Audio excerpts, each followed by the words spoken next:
channel. Today we're going to discuss the relationship between the third and fourth forms, parallel bridge form and the slicing bridge form.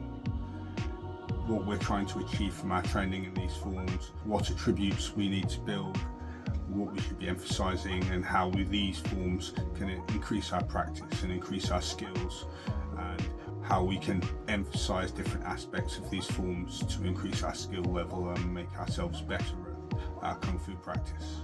These forms both begin with the first 8 movements. These movements are to consolidate the spine, open and close the ribs, create a solid torso, and give you a good base settled to begin from. So we take our stance, always beginning by gripping our toes, pulling up our legs, pushing out our knees and drawing up our pelvis, sinking our spine, settling ourselves heavily with a 50-50 balance into the center of our stance and coiling up into our closed position. We then open, turning our forearms out, creating a nice barring action along our top line, creating a solid structure, elbows with our upper arm lined up against the body, open, sinking the sternum, closing our pelvis up and closing our midsection, sinking our elbows down, pushing forward at the elbow, and then closing, thrusting forward with the fingers along our bottom line, closing the body, squeezing tightly, holding this tension, drawing up, thrusting outward with the elbows, making sure that we don't raise up too much, keeping our shoulders down, our upper arms lined up nicely. We then sink our ribs, pushing our back out, starting the movement in our torso, turning our elbows in and striking down and rolling straight back, opening the torso and elbowing behind us in one smooth movement. So we come from here, turning the elbows, sinking the chest, striking and opening.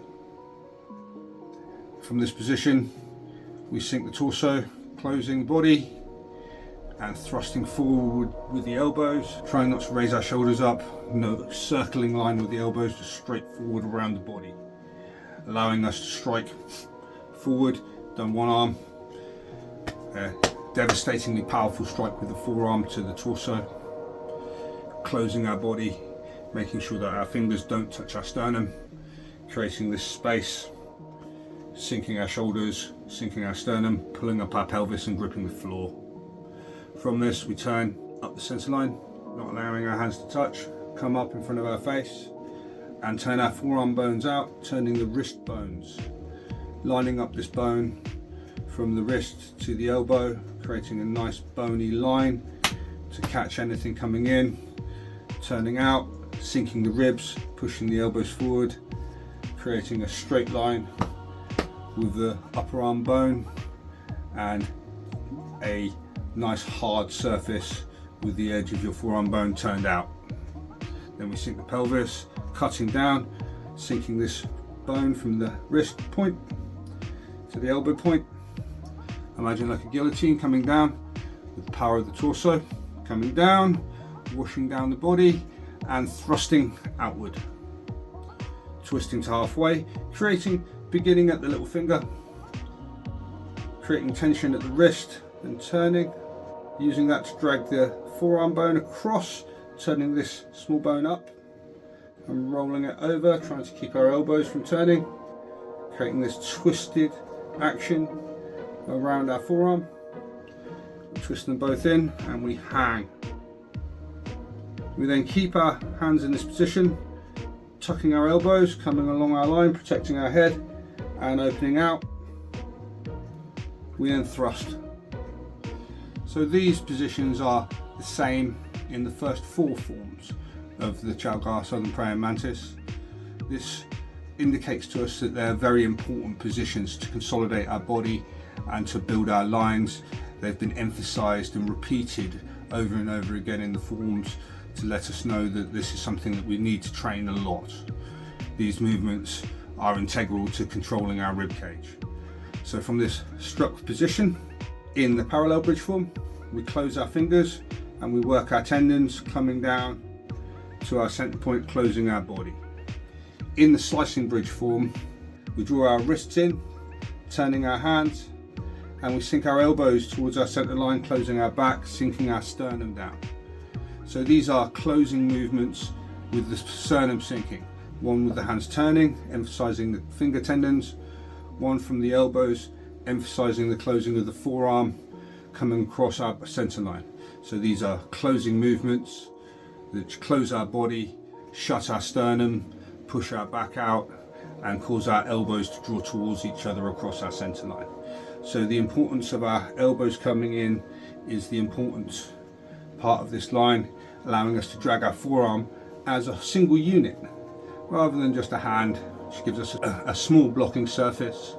We drag the whole forearm across, giving us a large margin for error and the ability to cover our whole upper line and cover more targets. So we practice this by closing both together, sinking our shoulders, sinking our sternum, working on the flexibility of our shoulders and the ability to come across our center line.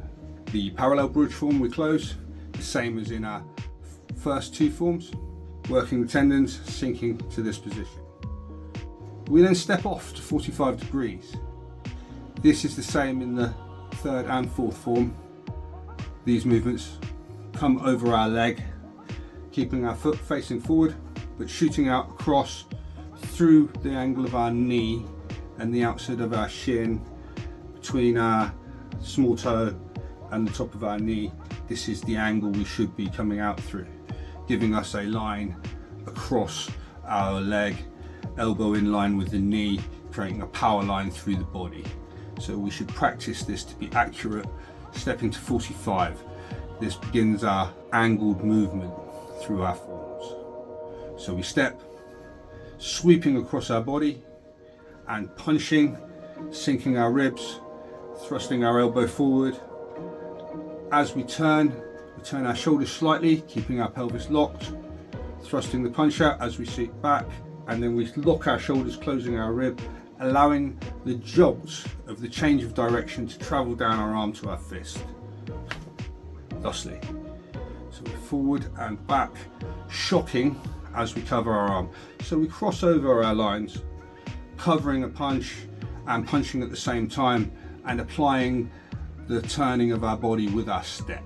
So we step to 45.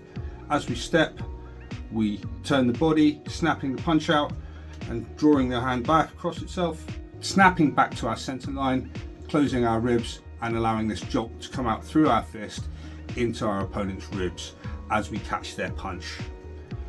So we step forward, striking. In the slicing bridge form, we step forward, pressing down with our hand, and we strike forward with the forearm bone of our lead hand. So we step, turning our shoulders and snapping back to our stance, allowing the jolt to come up through the spine, through the shoulder, to the elbow, out through the forearm bone, into our opponent's neck. So we press their arm down and we come over, coming across our line again. And we turn the waist and we snap the jolt out through our elbow, through our forearm. And in the third form, we snap it out through our elbow, through our punch. So this gives us some crossing over of our bridges, allowing us to practice covering and doing a movement, covering and slicing across the top.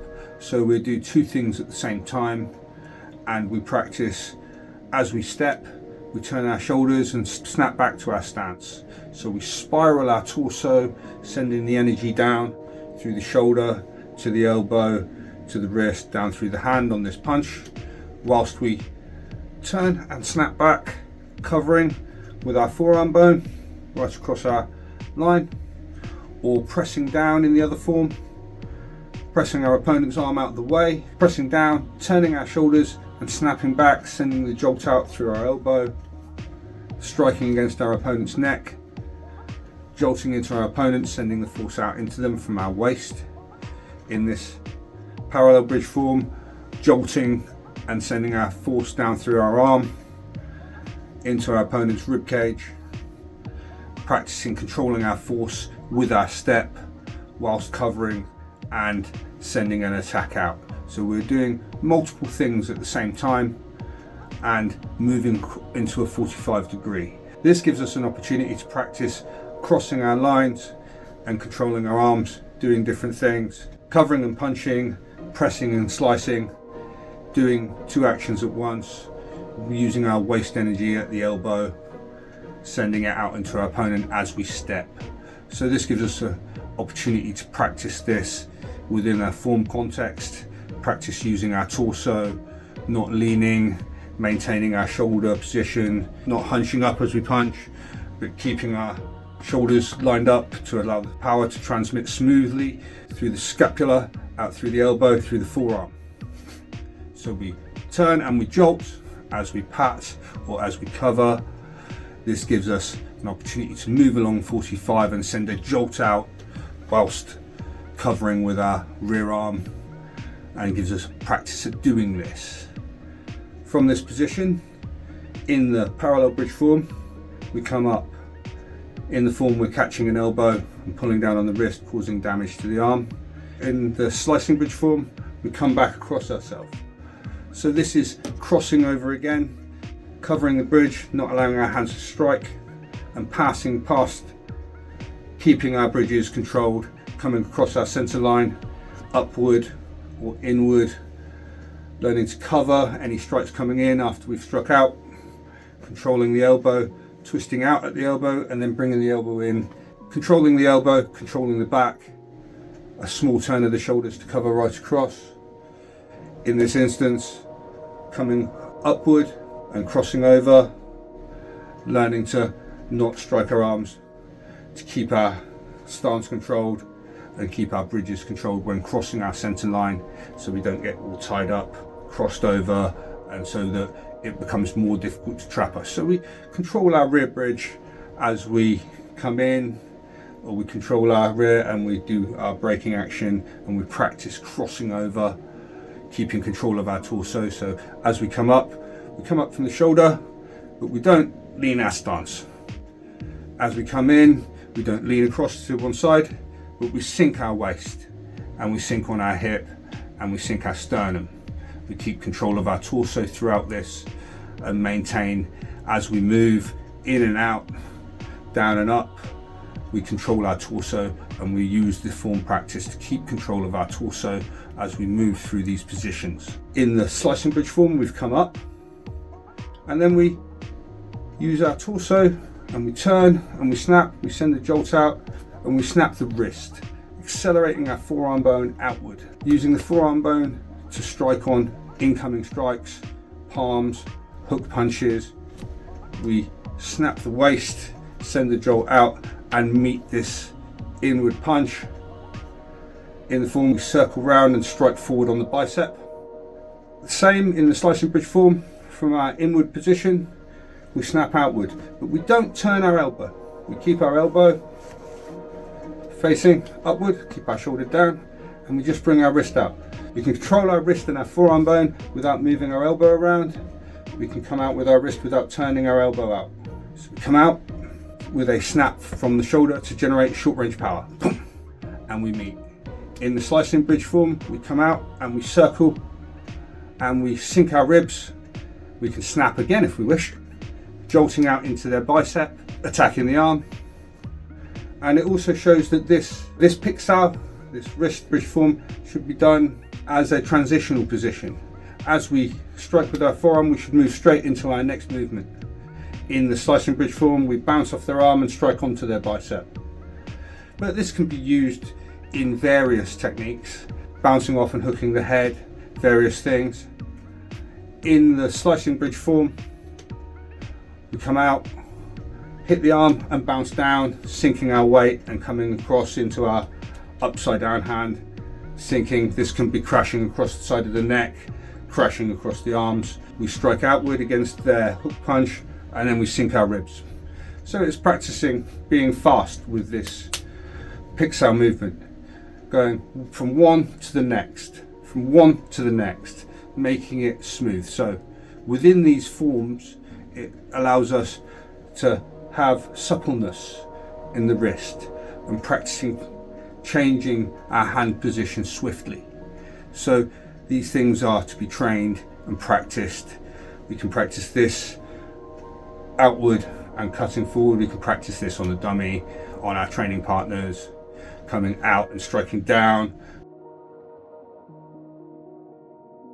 If we have our partner throw a hook punch and we hit it and then strike their ribs as they close their ribs, we can use it as a conditioning type drill, and we can get used to moving quickly and using our torso power to lend weight to these movements. So in this parallel bridge form, we come out and we struck the bicep. We then take a side step and we cut across, again turning the shoulders and sinking, causing a jolt to come out through the arms, striking into our opponent. In the slicing bridge form, we come up and we land with an eagle claw. Both of these movements can be done with a lot of power and a lot of weight from the sternum and torso. We come up and we land, we turn and we sink. We use our power and we practice turning our torso and doing these movements with our body weight.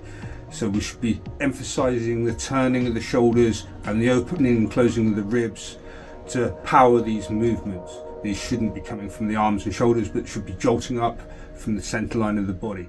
So this allows us to practice in this opening and closing, crossing over type manner, and practice our speed and our fluidity and the ability to control the torso. So in the parallel bridge form, we come up and we strike across, sinking the ribs, sinking the body, taking our stance and jolting out, floating the elbows forward, making sure to transfer our weight through our arms. In the slicing bridge form, we turn our elbow and we shake, we sink our weight, transferring our weight out through the palm of the hand, grasping and then sinking our torso and punching. These give us opportunity to train our speed and, like I said, to train the torso power. From these end positions, in the parallel bridge form, we're in our two-handed position. In the slicing bridge form, we're in, again, a two-handed position. In the parallel bridge form, we step forward, using this rear hand as our chambered hand, front hand comes across, guarding. So we see that from our out position, whichever position we're out, we can come straight across, guarding and striking. Stepping forward from the foot, striking forward. From this eagle claw position, we reach with our rear hand, pressing as our hand passes and we cross over, jolting out from the torso through the forearm. So our end position can flow nicely into the next movement. So we should practice not stopping at our end position, but 1, 2, straight into the next movement. 1, 2, into the next movement. So we should practice moving swiftly and smoothly between these transitional phases so that our pauses aren't too long, so we don't stop, to add to our fluidity and add to our ability to move quickly. We should practice these whilst keeping our structure and striving to maintain accuracy in our forms, not allowing our elbows to turn, twisting our wrist bones, closing our ribs, the turning of the waist, the maintaining of the hips. All of these things should be practiced so the intricacies of these forms become far more dynamic and need to be trained at speed to allow your body to move smoothly and fluidly. So from the end position, we move in, we punch and block, and we move past ourselves, and we repeat these movements on the other side, training the various attributes, the twisting of the waist, the turning of the bones, maintaining tension through the elbow to the wrist, spiraling the forearm bones in our slicing bridge, sinking our wrist, sinking our elbows, controlling like Muthaus, like washing down in our first 8, in our punch, coming across ourselves, sinking our torso. So we should be practicing these things and should be conscious of all these things as we practice. So we move up on the other side, punching, coming across, moving forward, remembering to keep our elbow, striking down and cutting across. In the parallel bridge, in the slicing bridge, we come from here, we move and we come across, we come out, we come down, we come over and we punch. So this allows us to move fluidly from 45 to 45 to 45 to 45, practicing our angled footwork and practicing controlling our stance, keeping control of our feet through our knees, through our pelvis, jolting the force out and moving the jolts fluidly from one position to another, allowing the explosion of energy to come out and then fluidly moving to the next one, and moving between these positions, practicing our ability to move smoothly and fluidly and not stop our movement, so that we can carry on and practice all of these movements with speed and fluidity. So we practice on the right, we practice on the left, we practice on the right, we come to the center and we grab and we practice our knee raises. Knee raises, as I've discussed in previous videos, are essential to guard our low line. Just because we've been practicing swiftly with our arms, we shouldn't forget control of our legs, and at any time we could be kicked.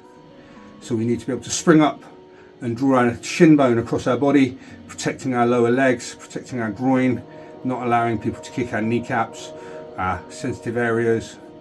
And so we practice seizing and doing our knee raise as we have done in previous forms, circling, grabbing, hitting ourselves, and we do our turn as we've done in our previous two forms.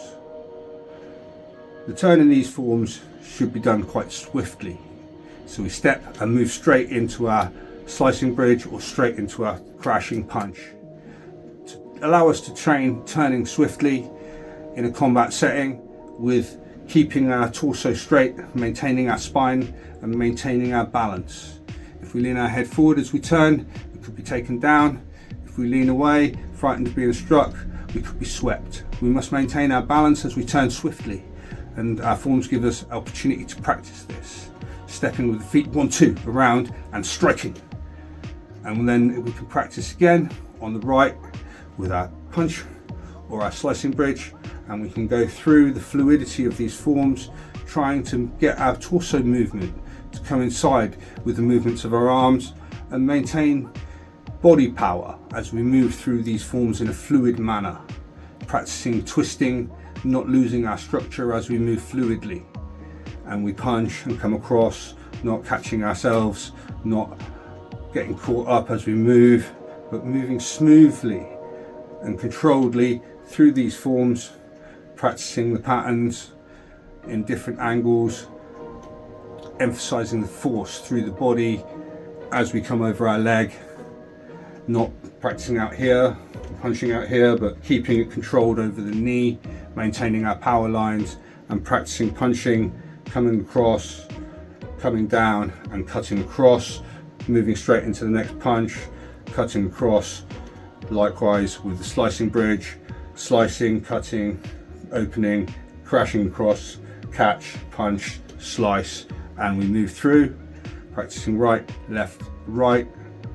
Then we have the same turn, cleaning our hands, cleaning our arms, making sure any grip on our arms can be struck with our bones, matching our large forearm bones against the small bones in people's thumbs on the backs of their hands if they grasp our arms, removing their grip, stepping across, punching and turning, and moving into the ends of these forms.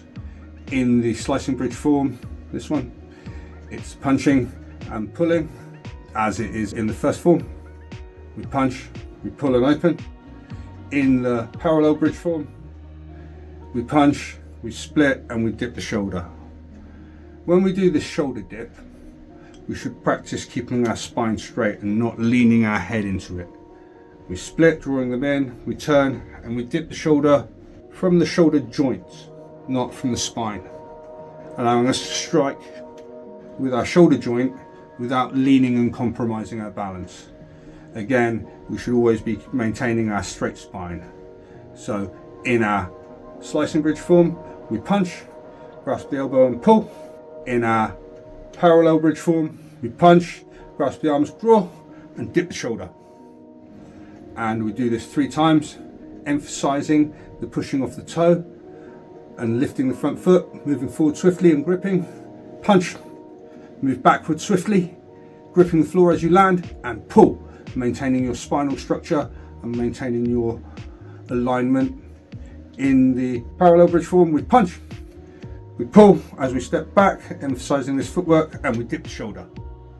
These give us opportunities to practice our shoulder flexibility and our coordination through our movements, and to develop some fluidity and some body control as stepping on a 45-degree angle, and get used to this and make our footwork less linear, more angled, to allow us more combat efficiency. So, thank you for watching, and I'll see you in the next video.